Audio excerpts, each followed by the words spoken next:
लौ त्यो ढुङ्गो छैन टिप्री खेल्ने ढुङ्गो जस्तो हो त्यहाँदेखि वल्लापट्टि धान पाकेको जस्तो छैन हो त्यहाँदेखि मास्टर आएर त त्यही मान्छे हिँड्दैछ मान्छे हिँडिरहेको हो र त्यो मान्छे धान गोड्छ धान गोडेको त होला नि यी कोदो होइन त्यो धान हो अनि त्यति पर पनि देख्नुहुन्छ त त्यति पर पनि देख्नुहुन्छ मान्छे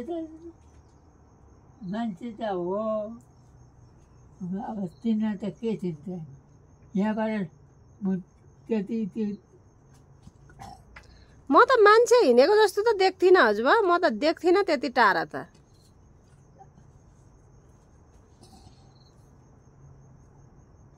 तपाईँ देख्नुहुन्छ है त्यति टाढा नि देख्छु त्यो काल्ला गाछ छ एउटा वल्लापट्टि काल्ला काटेको धान काटेको होला त्यो नजिकै रहेछ क्या त्यसको वस्तु गोठ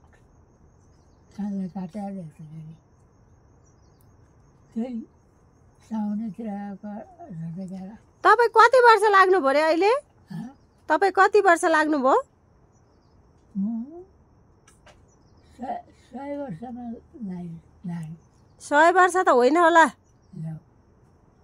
91 सालको 91 सालको हो 90 सालको 90 सालको त 92 वर्ष हुनुभयो नि यो अमृत दाई म अमृत दाई भनेको रावको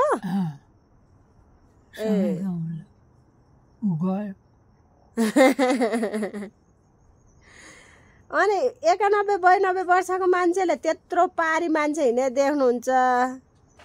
म त देख्थिनँ सर्लाका 2 जना छन् हिजो पनि आज मैले भने मन कस्तो लाग्यो भनेदेखि बेलुकाखेरि आउँछु भनेर फोन गरेको जस्तो चाहिँ गर्दाखेरि ती धान गर्ने अनि त्यसैबाट आउने रहेछ भनेर भने धान त रोप्दैनन् हाम्रोमा अहिले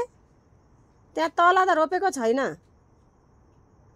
त्यहाँदेखि वल्लापट्टि छ नि त्यो पहिरोमाथि बाँधे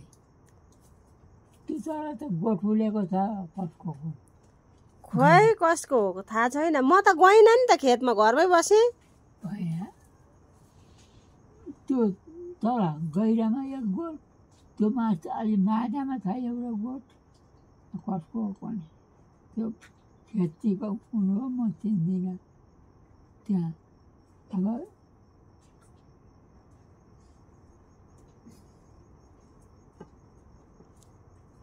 त्यहाँ चाहिँ त्यता चाहिँ होइन यो पिरोको खेत त त्यो माथि घरसम्म घाँस काटेर ल्याएर स्याट यो यहाँको खेतमा आउँथे माथिबाट मान्छे कुद्दै आफ्नो पालो घाँस हाल्यो हिँड्यो खोज्नलाई अनि घाँस चोर्न जाने त्यतिखेर घाँस यता घाँस हुँदैन थियो यो कोदोबारीमा अहिलेको आफ्नो आफ्नो काटे यारसाली आए यतै काटे दर्खाले आए यतै काटे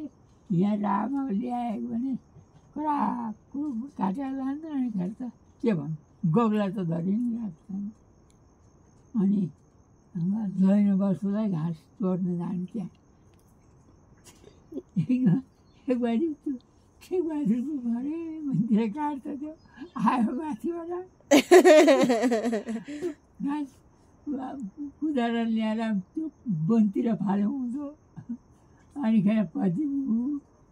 आगो त्यता गए माऱ्यो अनि रुखो पछि अनि सुहारेर बोकेर त्यो साउ तारा ल्याउँथ्यो ल्याउँदाखेरि एकबार त खोलाले झन्डै लैनु 7टा घाँस त 2 बुटा है 3 बुटा पुल थिएन त्यतिखेर यो खोलाबाट पिरोको खोलापट्टि यो फड्पोबाट तरेर जाने पिरोबाट जाने यहाँ सिधै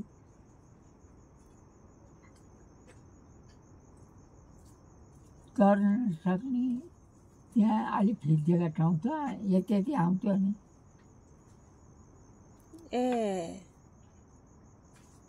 अनि त्यहाँ एउटा खोलामा उभिएर बस्छ लौरो टेकेर, एउटाले माथिबाट घाँस ल्याएर त्यहाँ थोपार्यो अनि तार्न त्यसलाई समात्नु थियो। त्यहाँबाट त्यो खोलामा माछा बस्नेलाई तार्ने वरिपट्टि फाल्न नसकेदेखि अर्को मान्छे बस्थ्यो